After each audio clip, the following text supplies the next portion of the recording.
ওয়ামা আদরাকা মা লাইলাতুল কদর, শবে কদর সম্বন্ধে আপনি কি জানেন? ক্ষমতা প্রদর্শনের রাত, ভাগ্যের রাত, সিদ্ধান্ত গ্রহণের রাত। এই রাতটি সম্পর্কে আপনি কি জানেন? কোন বিষয়টি এই রাতের মূল্য বুঝতে সাহায্য করবে? আপনি এমন এক বিশেষ ধরনের শান্তি এই রাতে অনুভব করবেন যা অন্য রাতে করেন না। তুমি যদি এই রাত না পেয়ে থাকো, তাহলে শান্তি কাকে বলে তুমি সেটা জানোই না।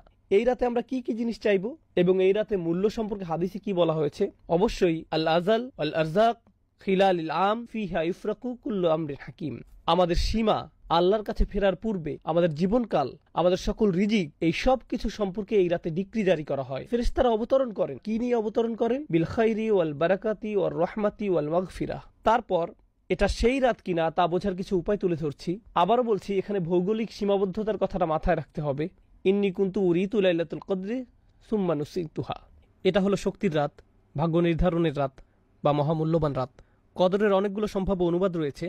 আজ রাত এই সূরা নিয়ে আলোচনা করার উপযুক্ত সময়, যেহেতু আমরা রমজানের শেষ 10 দিনে প্রবেশ করেছি। আমাদের ঐতিহ্যে এই রাত নিয়ে অসংখ্য অভিমত পাওয়া যায়। কেউ কেউ গণনা করে দেখেছেন 40-এর মতো অভিমত রয়েছে। আমার কাছে ব্যাপারটা মজার মনে হয়েছে, কারণ রাত হতে পারে সর্বোচ্চ 30টি, আর কোনটি সেই রাত তা নিয়ে মত রয়েছে 40টি। এ ব্যাপারে অন্যরা অভিমত গণনা করেছেন। ইমাম রাজি 9টি অভিমত গণনা করেছেন। কেউ কেউ এমনকি এই অভিমত ব্যক্ত করেছেন যে এটি 30তম রাত বা 29তম রাত অথবা 23তম, 21তম, 27তম রাত ইত্যাদি ইত্যাদি। এবং প্রবণতা নিয়ে অধ্যয়ন করার পর সম্ভাব্য এই রাত নিয়ে আমার কাছে মনে হয়েছে যে এই রাত হলো শেষ 10 রাতের যে কোনো একটি। এটি সবচেয়ে গ্রহণযোগ্য অভিমত। আর এই রাতের ব্যাপারে আমার দৃষ্টিভঙ্গি হওয়া উচিত এরকম, প্রতি বছর এই রাতের তারিখ পরিবর্তিত হয়। যে কোনো একটি রাতকে নির্ধারণ করে নেবেন না, এটি একটি চলমান লক্ষ্য। সুতরাং প্রতি বছর এটি খুঁজে পেতে চেষ্টা করুন। এর সপক্ষে প্রমাণ হলো হাদিসে এই রাতের কিছু চিহ্ন বর্ণনা করা হয়েছে। এর থেকে কয়েকটি আমি আপনাদের সামনে আলোচনা করব। ওই রাতে কি খোঁজ করতে হবে তা কোনো কোনো হাদিসে বলা হয়েছে। যেমন সাহাবারা স্বপ্নে দেখেছেন, এমনকি আজকের দিনেও কোনো কোনো বিশ্বাসী স্বপ্ন দেখে বুঝতে পারেন কোনটি সেই রাত। এটা ইলহামের মতো একটা ব্যাপার। এটা এমন নয় যে স্বপ্নে দেখে তিনি সবার জন্য অনলাইনে ঘোষণা করে দিবেন। এটা মূলত তার নিজের জন্য। তিনি বুঝতে পারেন এটাই সেই রাত। অস্বাভাবিক এক প্রশান্তি, নিস্তব্ধতা তারা অনুভব করেন। সময় এলে আমি কিছু হাদিস বর্ণনা করব আপনাদের নিকট ইনশাআল্লাহ, সেই রাতের অনুভূতিটা কেমন হয় ইত্যাদি ইত্যাদি।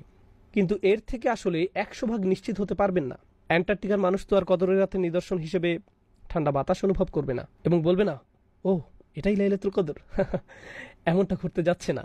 মানুষ বিভিন্ন ধরনের জলবায়ুতে বাস করে। যেমন যেমন স্কটল্যান্ডে যারা বাস করে, সেখানকার জলবায়ু প্রধানত মেঘাচ্ছন্ন।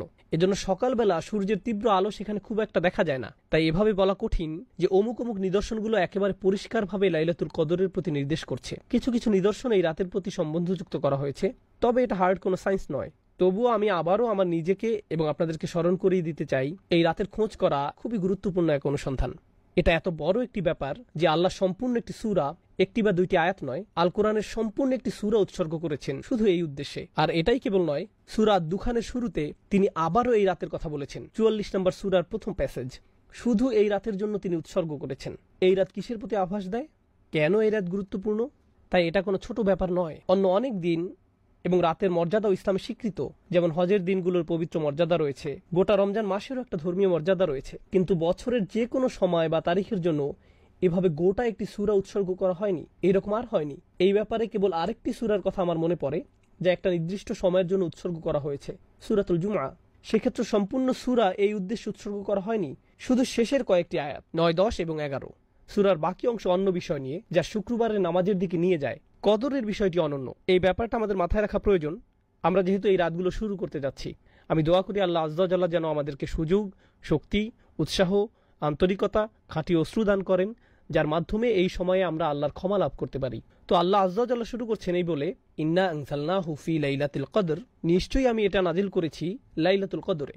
লক্ষ্য করুন, পূর্বের সূরাতে সূরার আলোকে জিবরাইল আলাইহিস সালাম প্রথম ওহী নিয়ে এসেছিলেন, কিন্তু আল্লাহ এই সমীকরণ থেকে জিবরাইল আলাইহিস সালামকে দূর করে দিলেন। যেন এমনটি বলা হচ্ছে, হ্যাঁ জিবরিল এসেছে, কিন্তু কথাগুলো আমার নিজের, আমি এই ওহী পাঠিয়েছি। তিনি নিজে ক্রেডিট নিচ্ছেন এবং এই কদরের রাতের ব্যাপারটা আরো সরাসরিভাবে বললেন।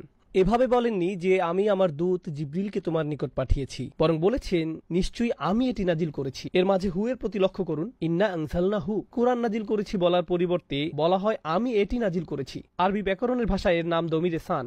অন্য কথায় যখন বলেন এটি, তার মানে কিছু একটা যা মানুষ আগে থেকেই জানে। যেমন আপনাদের সাথে বাক্যালাপ করার সময় জিজ্ঞেস করলাম, আপনারা কি এটা দেখেছেন? হয় আপনাদের কোনো ধারণাই নেই আমি কি নিয়ে কথা বলছি, চোখ ঘুরিয়ে জিজ্ঞেস করলেন আমাদের কি দেখার কথা, অথবা দুজনেই ক্রিকেট ম্যাচ দেখেছিলেন কিংবা উভয়ে ফুটবল খেলা দেখেছিলেন।